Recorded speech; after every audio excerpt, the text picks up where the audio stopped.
The spa's lounge shimmered with understated luxury, white marble floors polished to a mirror shine, soft golden light spilling from glass fixtures, and the calming trickle of a fountain in the corner.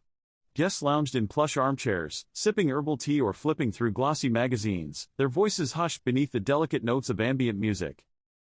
Into this atmosphere swept a woman draped in designer silk, her heels striking the marble with deliberate precision. She carried herself like the room belonged to her, chin tilted, eyes scanning for anything out of place. And then she saw her. In the far corner sat a black woman in a simple white spa robe, her legs crossed elegantly, a magazine resting on her lap. She was quiet, self-contained, perfectly at ease in the sanctuary. Yet, to the wealthy guest, her presence was an affront. "Excuse me," the woman's sharp voice sliced through the calm, drawing the receptionist's attention. "Why is she here?" She gestured toward the woman in the robe, her tone dripping disdain. The receptionist blinked, startled. "Madam, she's a guest, just like you." "I don't care," the woman interrupted, her voice carrying loudly enough for half the room to hear. "I pay for exclusivity. I don't come here to share space with people like that." The lounge fell into uneasy silence. A man near the fountain lowered his teacup mid-sip. Another guest glanced quickly at the woman in the robe, then away, as if embarrassed for her. But the black woman didn't flinch.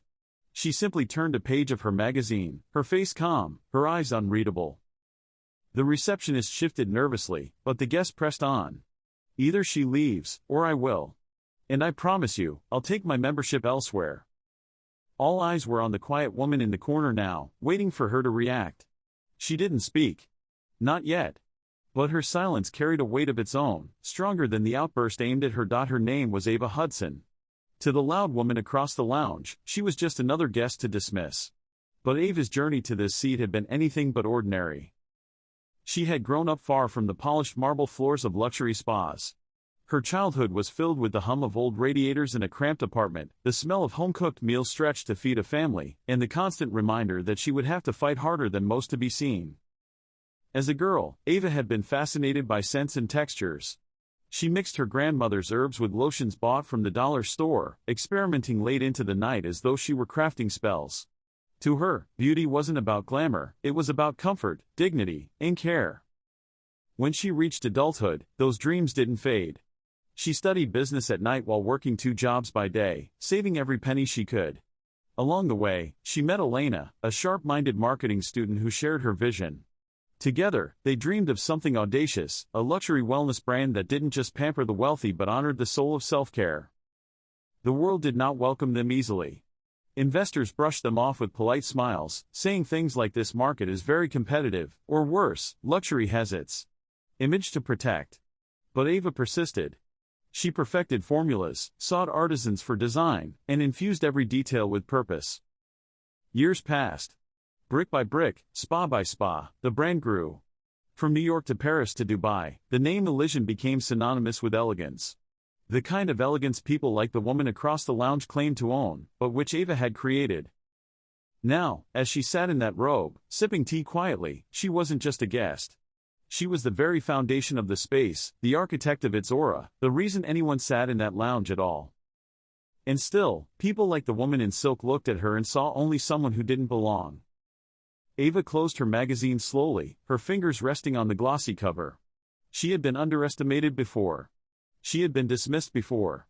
And she knew, this moment was far from the first time she would have to remind someone who she truly was. The air in the lounge seemed to grow heavier, as though the silk-clad woman's voice had stolen the calm from the room.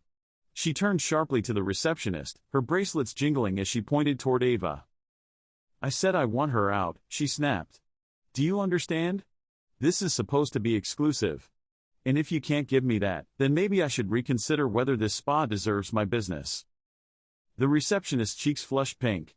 She glanced toward Ava, then back at the furious guest, caught between professionalism and the discomfort of the moment. "Madam," she began carefully, "all of our clients are welcome here. Every guest." "I don't want excuses," the woman cut her off, her voice rising. "I pay thousands for this membership, and I shouldn't have to share space with." She stopped short, but the weight of the unfinished sentence hung thick in the air. A couple sitting near the fountain exchanged uneasy looks. Another guest lowered her phone, pretending to scroll while clearly listening. The entire lounge had turned into an audience, silent and tense. Through it all, Ava remained still. She hadn't moved from her seat, her magazine now closed on her lap, her calm gaze resting on the woman who seemed determined to strip her dignity away. Her silence wasn't weakness.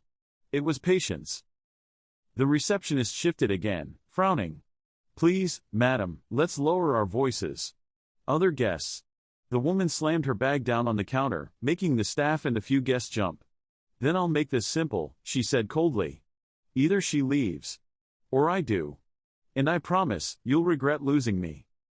The room seemed to hold its breath. The receptionist looked helplessly toward the hallway, as if wishing a manager would appear and take control. But the weight of the moment had already shifted. All eyes turned, not to the woman in silk, not to the receptionist, but to Ava. And Ava, finally, began to rise. The lounge doors slid open, and the spa manager hurried in, his smile carefully rehearsed but his eyes betraying unease. He had clearly been summoned by the commotion. "Is there a problem here?"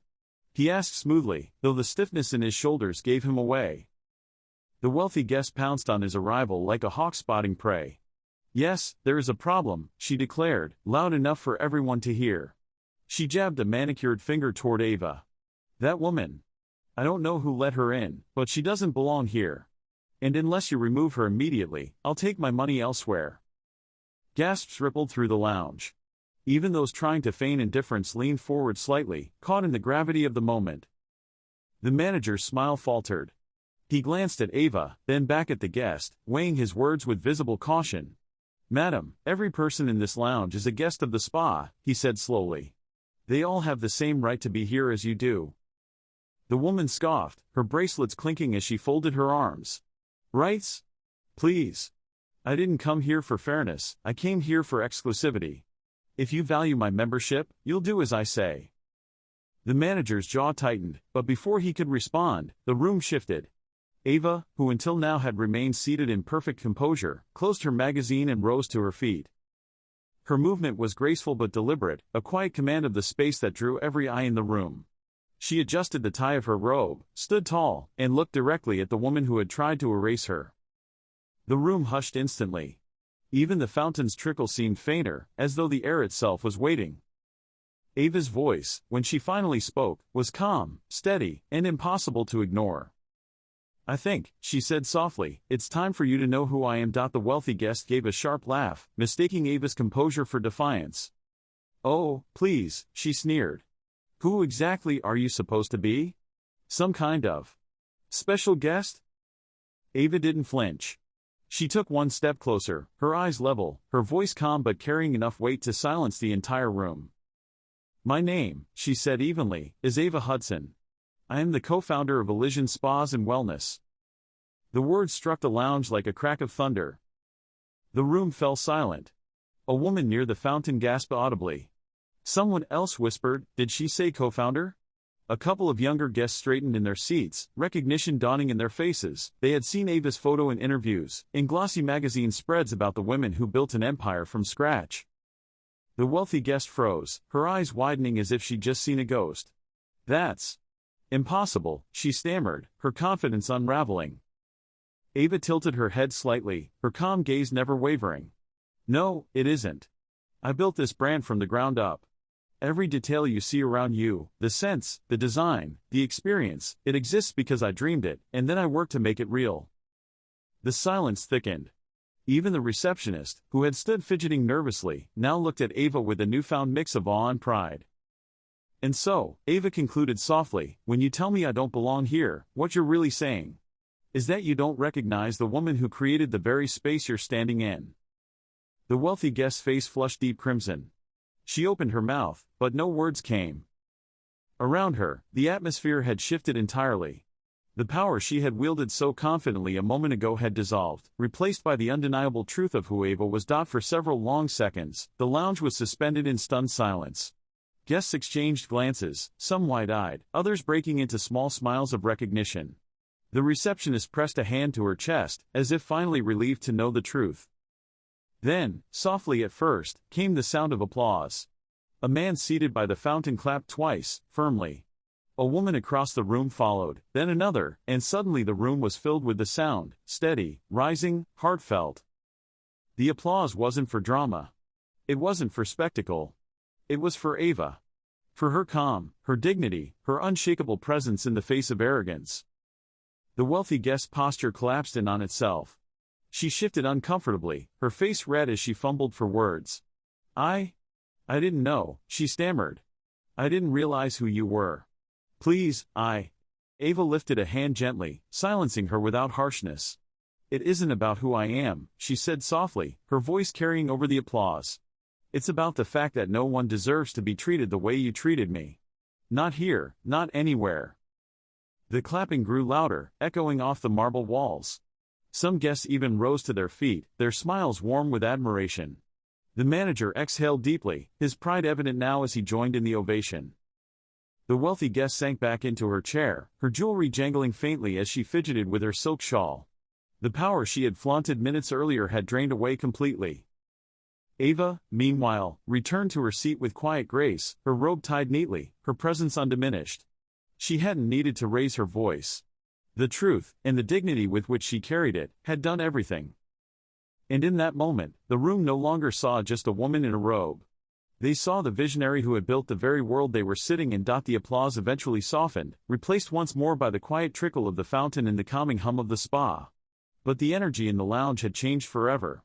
Guests leaned back into their seats, casting admiring glances toward Ava, their earlier hesitation transformed into respect. The wealthy guest gathered her silk shawl and slipped out of the lounge quietly, her head bowed. There was no dramatic protest now, no demand to be heard. Only the silence of someone who had been forced to see herself clearly. The manager approached Ava with a respectful nod. Miss Hudson, he said gently, on behalf of my staff, thank you, for your patience, and for everything you built. Ava smiled, her expression warm but steady. No need to thank me. Just remember this, luxury should never come at the cost of dignity. Every guest who steps into this place should feel that they belong. She settled back into her chair, her magazine once again resting on her lap, as though nothing had happened at all. Yet the atmosphere around her was different now. Guests no longer looked at her with passing glances. They saw her. They recognized her.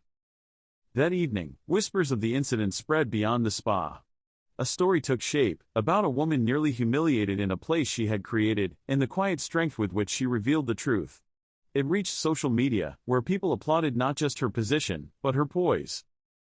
But Ava herself didn't linger on it. She wasn't thinking about headlines or viral stories. For her, the real victory was quieter, deeper. She had stood firm, not only for herself, but for every woman who had ever been told she didn't belong. She took a slow sip of her tea, savoring the moment. The spa was her creation, but more than that, it was a reminder of her journey, of what it meant to dream, to build, and to rise above prejudice. For Ava, triumph was never about putting others down. It was about lifting herself, and, in the process, lifting everyone else with her.